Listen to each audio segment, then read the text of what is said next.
বছর মিলে 5 দিন এমন আছে যে 5 দিন রোজা রাখা যাবে না পুরা বছরে, সেটা নফল রোজা হোক, ফরজ রোজা হোক, ওয়াজিব হোক, সুন্নত হোক, কাফারার হোক, কসমের হোক, যে কোনো রোজা হোক, 5 দিন বছরে আছে, এই 5 দিন রোজা রাখতে পারবেন না।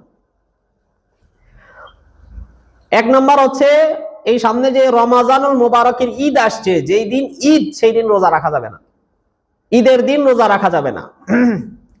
এই দিন রোজা রাখলে সওয়াবের তুলনায় গুনাহ হয়ে যাবে। নাম্বার 2, কোরবানি ঈদের দিন, রোজার ঈদের দিন। দ্বিতীয় নম্বর, কোরবানি ঈদের দিন রোজা রাখা যাবে না। আর পরের 3টা দিন হচ্ছে কোরবানি ঈদের পর থেকে নিয়ে, পরের দিন থেকে নিয়ে 3 দিন। কোরবানি ঈদ হয় জিলহজ মাসের 10 তারিখে, তো এই 10 তারিখ এটা তো ঈদের দিন, এই দিন তো রাখাই যাবে না। 11, 12, 13 এই 3 দিন।